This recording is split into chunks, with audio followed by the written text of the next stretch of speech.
so it's Ati here. Today I just wanted to make a simple video explaining Black nationalism and what the political and political and economic philosophy is for Black nationalism. Where I got the information from about all of this Black nationalism and the political philosophy and economic philosophy of Black nationalism is from someone who I support greatly, and that's Malcolm X.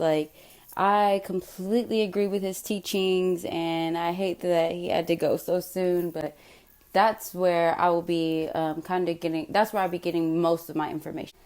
The political philosophy of Black nationalism only means that the Black man should be in control of the politics and the politicians in our community, in his own community. So that means we must no longer allow the white man to come into our communities, get us to vote for them so they can be our political leaders and tell us what to do and how to do it. We must no longer allow this. But at the same token, we must also stop that same white man from putting a Black guy in front of our faces, getting us to support him so that he can use him to lead us astray. So if you and I, my fellow Black brothers and sisters, are going to live in a Black community, which 9 times out of 10 we will, we must understand the politics of our community. We must become politically mature so that we know what politics are supposed to produce. If we do not become politically mature, we will continue to be deceived,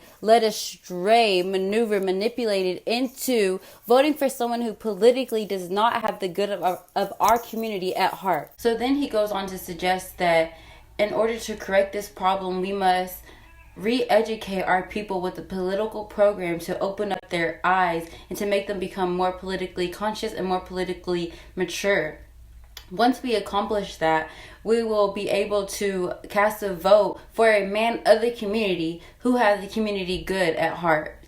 Now we're at the economic philosophy of Black nationalism. And the economic philosophy of Black nationalism is also simple.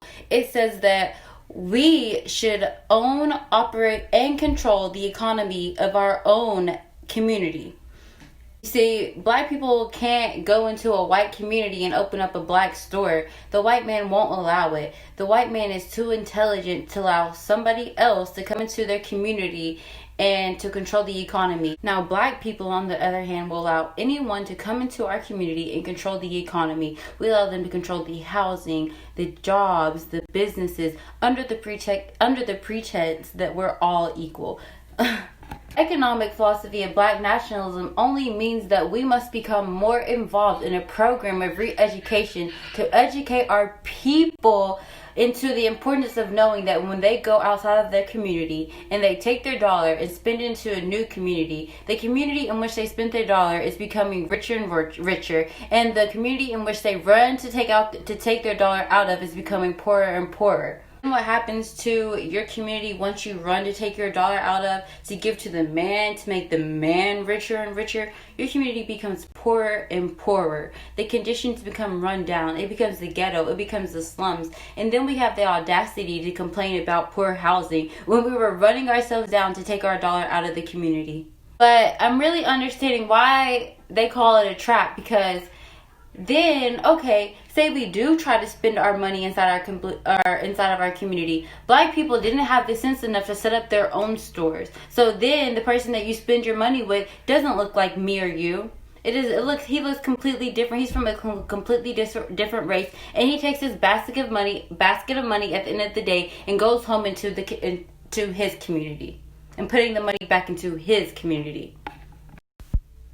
Not only will our people have to be re-educated on the importance of supporting a Black business, the Black man himself must be made aware of the importance of going into business. Once you and I go into businesses and we open up businesses for our community, what we will be doing is developing employment for the people inside of our community.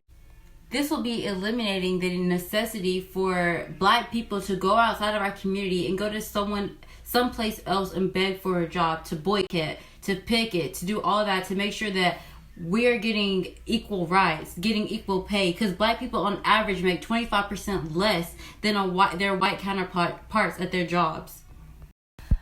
Yeah, so that's my TED Talk for today, and I hope you support our organization, BAM, which means by any means necessary. And we don't promote violence, but if violence is afflicted upon you, then you know what it is.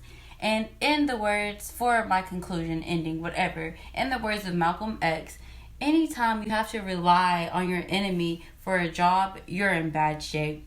And that's exactly where they are, the enemy. Some enemy kidnapped us and brought us here.